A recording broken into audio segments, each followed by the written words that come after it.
How's it going, Dan? Yes.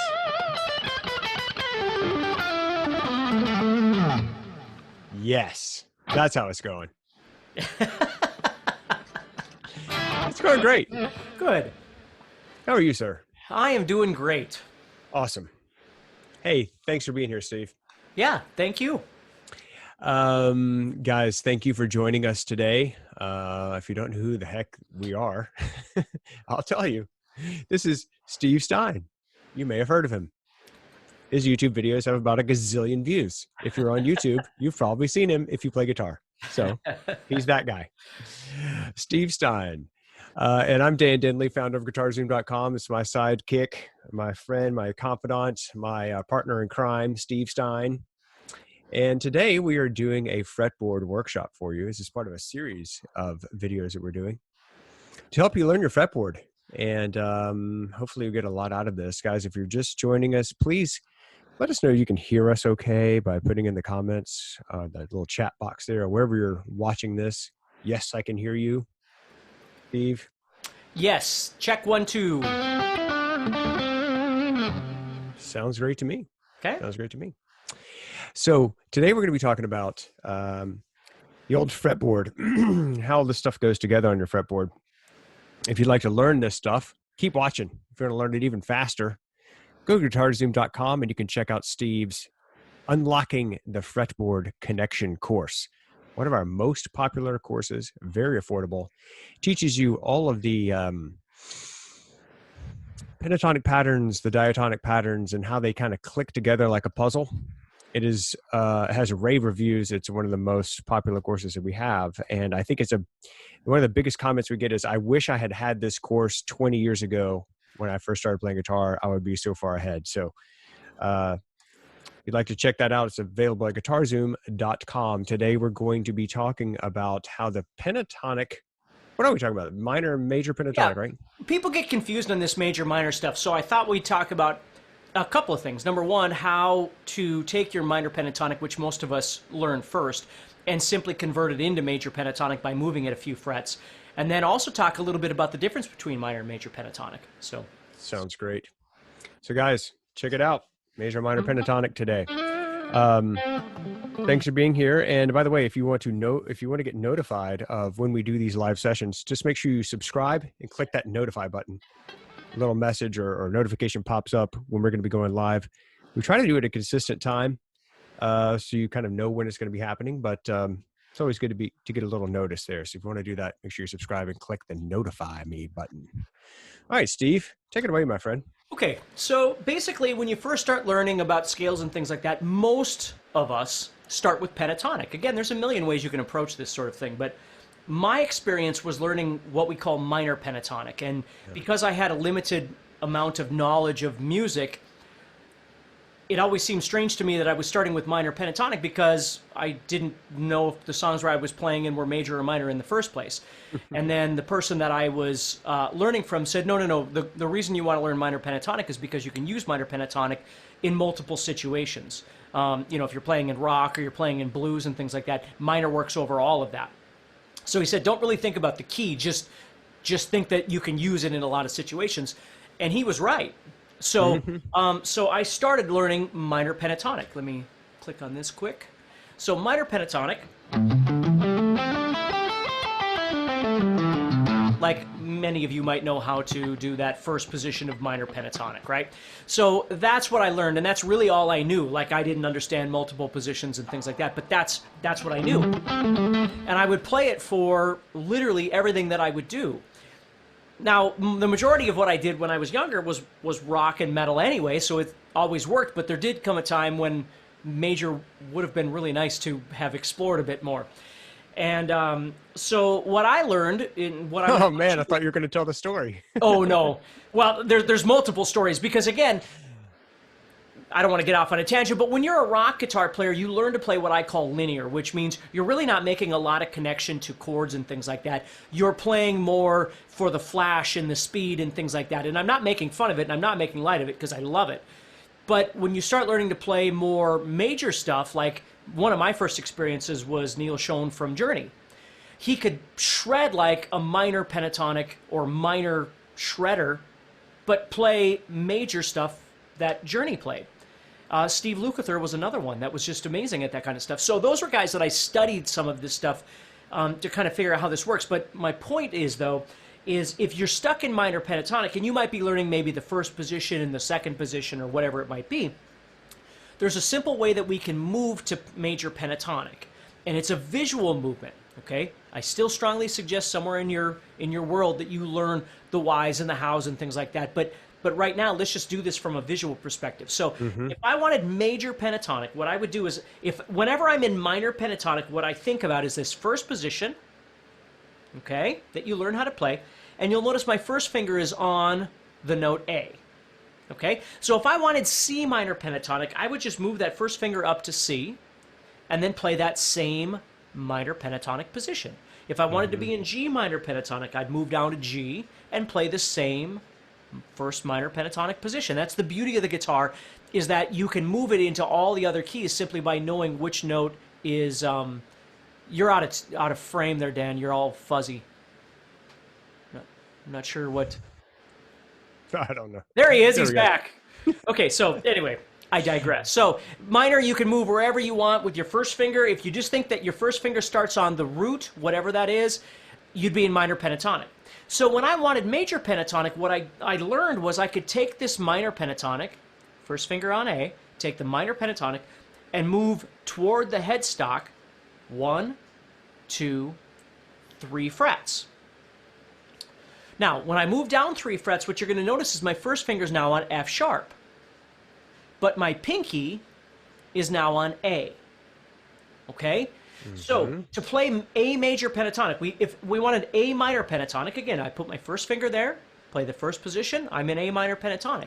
If I want A major pentatonic, I can move that way, 1, 2, 3 frets. But now F sharp isn't my primary note. My pinky, which is A, becomes my primary note. So if I play that same scale, this,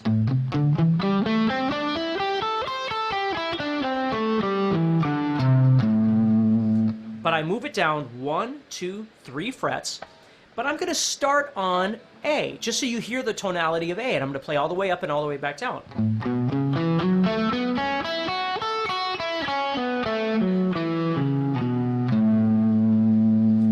It becomes totally a different major sound. pentatonic just by moving that down 3 frets. Now, the confusion I had, and you might have as well, is, well, what about the F sharp? Like, why can't I play the F sharp? And the answer is, you can play the F sharp. The F sharp is in there, okay?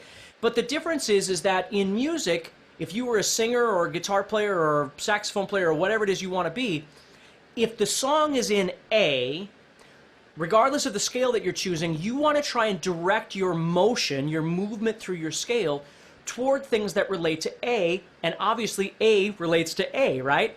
If I want to be in A, and I'm playing in minor pentatonic,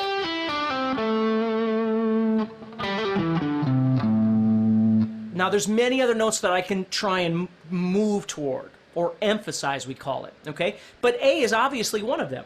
So when I move down to A major pentatonic by moving down 1, 2, 3 frets and starting on my pinky, I'm trying to emphasize the overall sound of the note A. That's why I'm starting on my pinky. It's not like F sharp can't be played. I can go, but I want to go back to that A.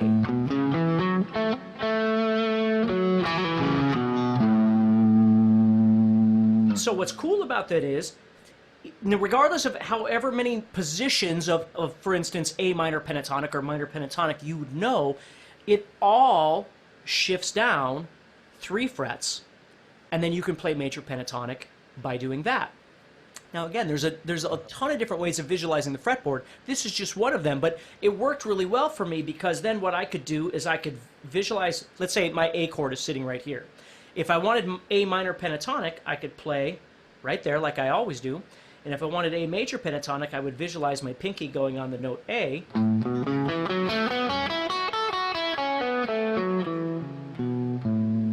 And then my A major would be down there.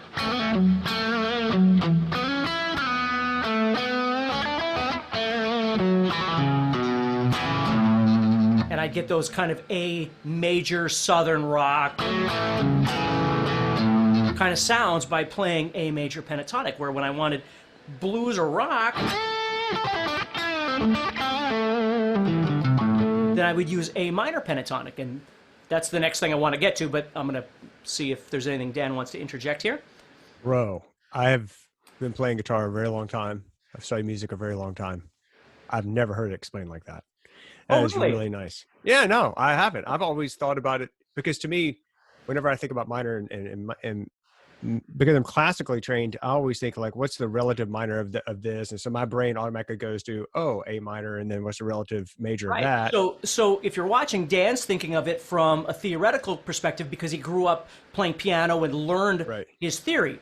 I didn't do that. I didn't grow up playing any of that. Everything for me was visual. When I first started learning to play, the only information I got was watching what few guitar players I knew do stuff, and then they would throw me a bone here and there of something that I could kind of explore on my guitar, but I had very little information, so my history of playing was visual. It wasn't theoretical. So you can see how, for me, like the A major scale, well, just what I just showed you, A major was moved down. Now, let me keep going here just for a second. Yeah. So if you know more than one position, and if you don't sweat this, but I want to show you this because this is super cool.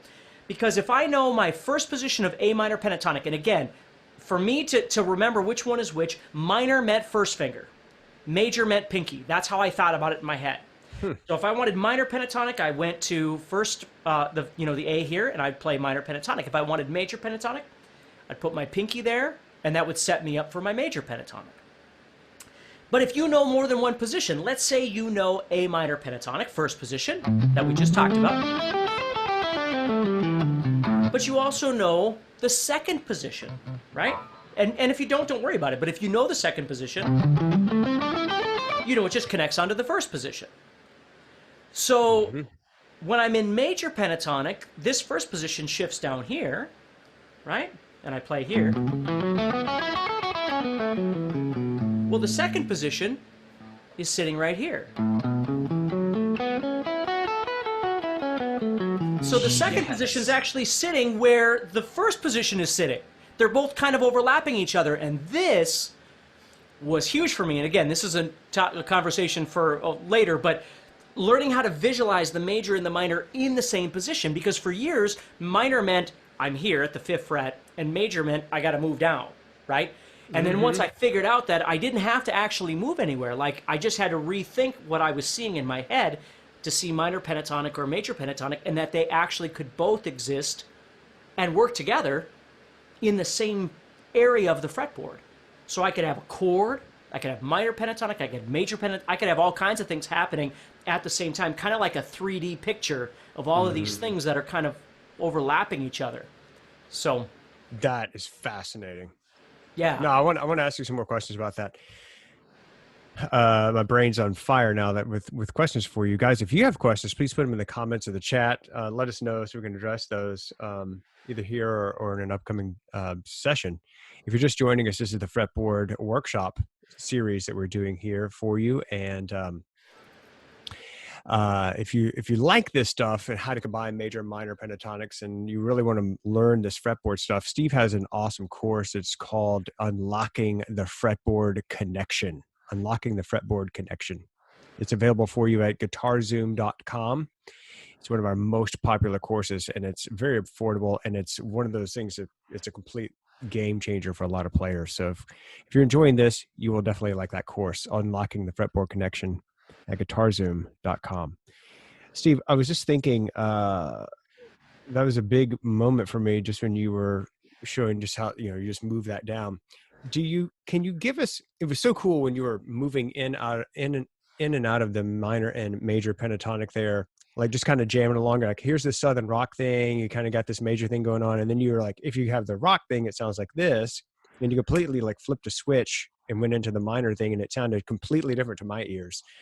I was wondering if you could show us kind of how that, like maybe just do that same exact thing, but move it to different keys so people could be like, oh yeah, I hear what it sounds like an A, and then you could just transpose the exact thing up to or down. Well, G would probably be hard, but maybe B Right. or whatever. Well, you want to and do. then, okay, so I'll just say this, because in some other of the conversations that Dan and I are going to have, I'm going to go way further into this stuff. So you're going to learn Okay, great. how to combine all these things and visualize. I got a bunch of cool stuff planned for us. Cool. But today, to keep these separate, let's just talk about, we're going to keep them separate, but let's look at or let's listen to the sound. Yeah. So if I was to do this, like if I was to take the minor pentatonic. Now, before I even go into this, understand that I've always referred to it as the theory of rock and roll. Now, the theory of rock and roll is kind of, it doesn't have rules. Like theory has rules. Theory has all these guidelines. And the theory of rock and roll has some guidelines, I suppose, but the rules don't really make sense. So the first thing that I had to learn was that just because I was playing minor pentatonic did not mean I had to be in a minor key. And that's what I'm going to talk about with you. Just because I'm in major pentatonic does not mean I have to be in a major key, although it kind of does. And we're going to talk about that too. Okay. So minor pentatonic is like this blanket scale, pentatonic we're talking, is this blanket scale that can be used in multiple situations, whether the chords are major or minor, whether the key is major or minor. You can get away with a lot of stuff because of the theory of rock and roll. And the reason for that is because of blues. Now, we're not going to get all deep into blues, but oftentimes blues music was based off 3 major chords, but they would solo minor pentatonic over the major, which didn't really make any logical sense, but when they did it, it sounded like blues. It sounded like rock and roll. So then you had Elvis Presley, and you had the Beatles, Revolution, all this kind of stuff, Get Back, whatever it might Zeppelin. be. Moving into the Stones, moving into Zeppelin, all the way up. So the thing here is that when you solo minor pentatonic, you're going to get more of a rock and roll sound. When you solo in major pentatonic, you're going to get more of a major, happy, or possibly southern rockish kind of sound, depending on how you play. So in the theory of rock and roll, what I try and teach people is minor pentatonic is a place to go and use minor pentatonic anytime you want your solo to sound like rock and roll, even if the chord progression is major. Okay? Now, if you're playing in 10th grade jazz band and you've got a jazz song, chances are your jazz band teacher does not want you to make your solo sound like rock and roll. So the rules don't always apply. It depends on the situation you find yourself in. But if I was playing over a blues, and it's a major chord, but if I go,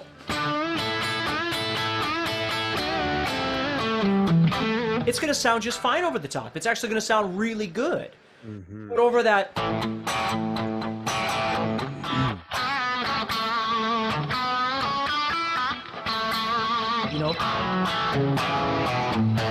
there's lots of different things I could do with major as well. So what I learned how to do was, if the song sounded like it needed more edge and more rock and roll, I'd play minor pentatonic. If the song sounded like it was more kind of reserved or it just kind of sounded like it needed to be more major to me. And again, you got to use your own discretion with these sorts of things. So oftentimes when you think of like early punk music, be the Ramones or the Sex Pistols or whatever it might be, the songs were basically major, but they would solo this kind of Led Zeppelin rock and roll blues thing over the top. Punk was a style of music that was intended it was like an anti-prog movement is really what it was. Going back to like surf style music that's 2-3 minutes long, and but they sometimes would have the New York Dolls, for instance, great guitar player in the New York Dolls, would do all this minor pentatonic stuff over the top, even though the songs were primarily major. Rock and roll has always done that, so just think about that. So if you're listening to the song and it seems like it needs more edge, you say play major pentatonic, or minor pentatonic, excuse me. Mm-hmm. If the song is minor, you use minor. Like let's say it's a ballad, like a really sad ballad, and it's in minor, then you're in minor. If the song is in happy, poppy, major, then you might want to try major pentatonic first. Unless you're trying to, like, a great example is, we used to do, in a band I was in, we used to do a song called Can't You See by Marshall Tucker. Mm-hmm. The chord progression's D to C, G,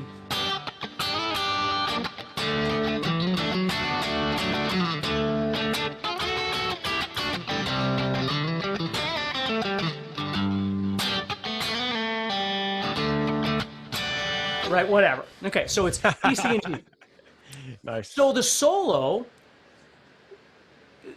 D major, right? So because I'm thinking D major, D, C, and G, the tonality to me is D. So I'd go to D major, so I'd find D, move down 3 frets, put my pinky on D, right?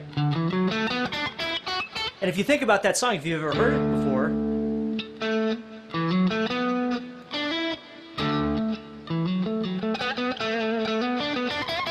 you know, all those kind of licks coming from that, okay? So I'd move into that and do whatever solo I'm going to do.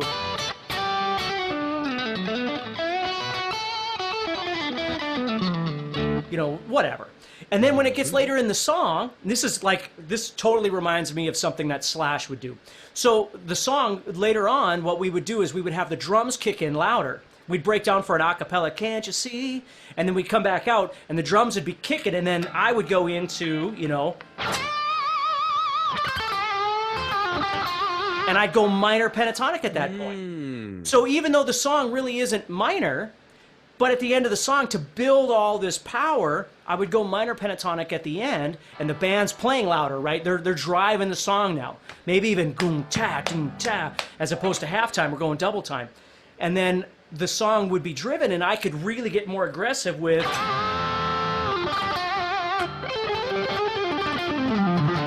you know, whatever it might be with minor pentatonic stuff. And then when it comes back out again, let's see.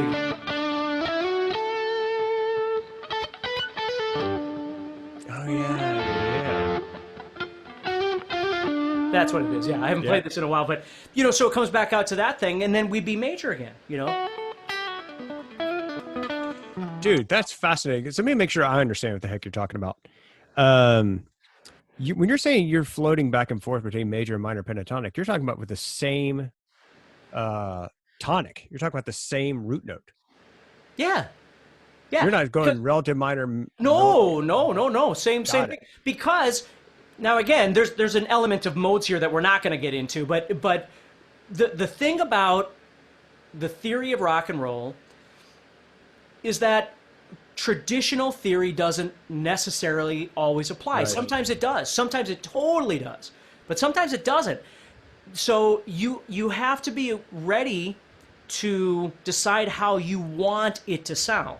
Like a lot of times people never learn major pentatonic, so they do everything in minor pentatonic. And again, I've talked to Dan about this before, but I used to get hired by a lot of the local high school jazz teachers because all of their students would learn minor pentatonic and then never learn anything else. So they'd join jazz band, high school jazz band, and everything sounded like they were playing a blues tune.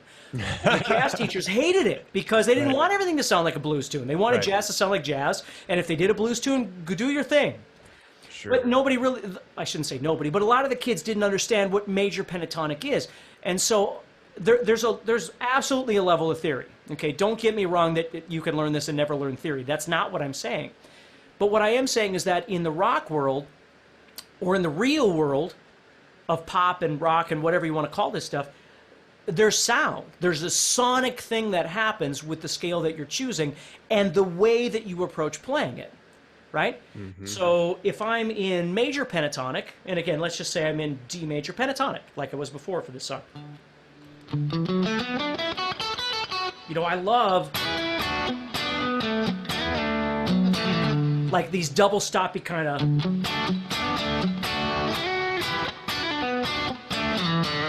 of sounds, sort of a Hendrixy kind of, you know, whatever those things are.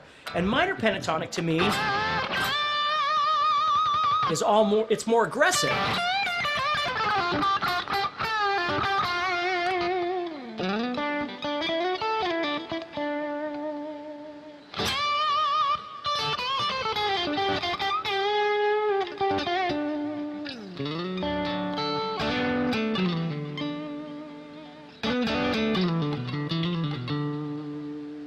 You know, so you can hear the difference. Cool. Yeah, you can hear the difference. And oftentimes when you listen to players that you really like, you're going to hear them do exactly what I'm doing right now. Mm-hmm. So, you know, I grew up learning a lot of, like, one of my favorite people when I was a kid was Angus Young. Mm-hmm. And I would hear him do all these whatever right here.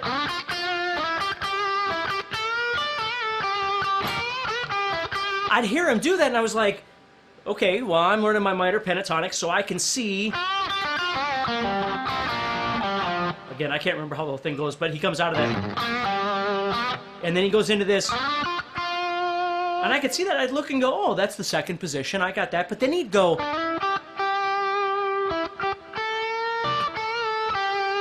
was like, that ain't minor pentatonic. I don't know what that is, but it doesn't fit in what I know. Right? And again, you don't know what you don't know. I had no freaking idea what I was doing. But come to find out later that what he did and what a lot of players like him would do is they would shift between major and minor pentatonic. So he was in minor pentatonic, and then right here, then back. And then back to minor.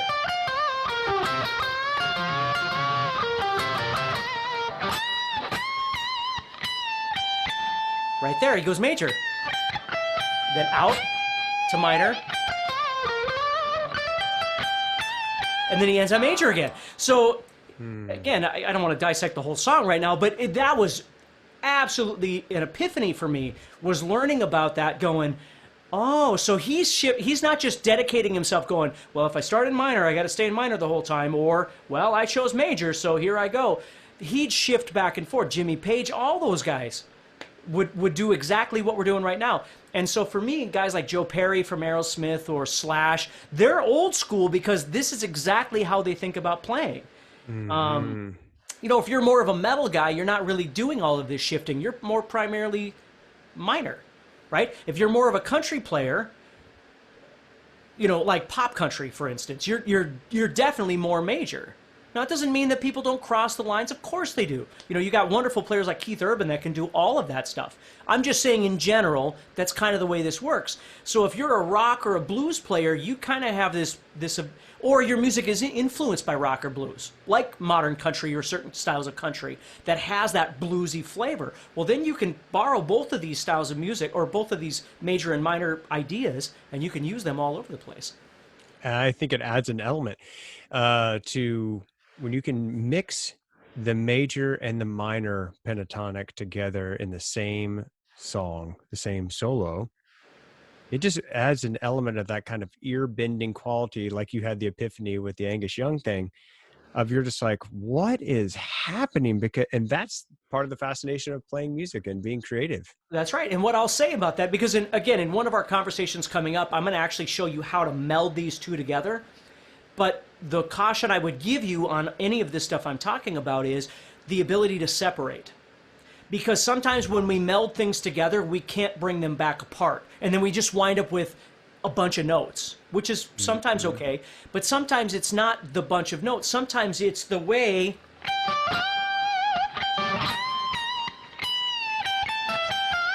it's the weaving in and out of the major and the minor or whatever it is you're dealing with that gives you the sound, where if you just go and you play them all, you might get something really great out of it, but if you can't separate them again, you don't truly have a major thing and a minor thing that you can go back to. That's right. That ability to switch back and forth is just sets you apart such an amazing way. This is fascinating, dude. Guys, if you're enjoying this, please keep watching. And if you want to go deep into what we're doing or what Steve's talking about, you know, this is just one aspect of it, but Steve has an amazing course called Unlocking the Fretboard Connection. It's available for you at guitarzoom.com, one of our most popular courses, because it's this exact thing right here to get out of that kind of boxy idea or getting stuck in the pentatonic minor and being able to put these different elements together to really be more creative. Go ahead, my friend. This is endlessly fascinating for me. I could do this all day. Well, that's all I want to talk about with that, because the next thing is going to open up a whole other topic of conversation. So I don't want to go any deeper than that. Sounds good to me. Again, caution you when you're learning these things, don't just kind of fleet by it, right? Don't just kind of gaze it by it and then go on. Like if you really want to learn it, again, don't always adopt an all or nothing attitude where you have to know everything. Sometimes you just need a little something. Like for me, I got a lot of mileage out of this.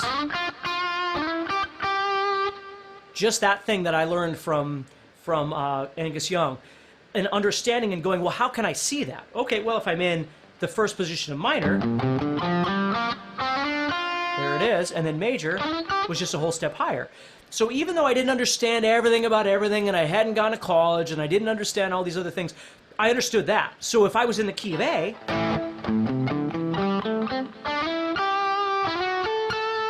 I could find it. And I didn't have to play it exactly like the Angus Young lick, but I had it.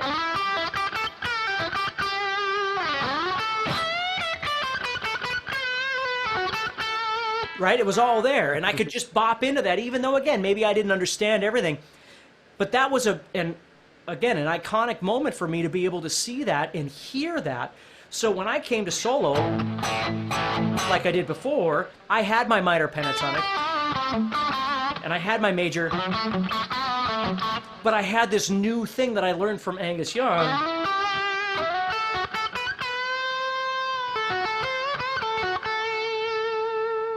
Which just sounded so cool to me. Then I could drop into my minor or major or whatever from there. So That's awesome. yeah. Hey guys, hope you've enjoyed this session. If you're just now joining us, this is the Fretboard workshop series that we're doing for you right here on the old YouTubes or wherever you're watching this. If you're enjoying this session, please subscribe and click the notify button so you can get notified of when we're doing another one of these.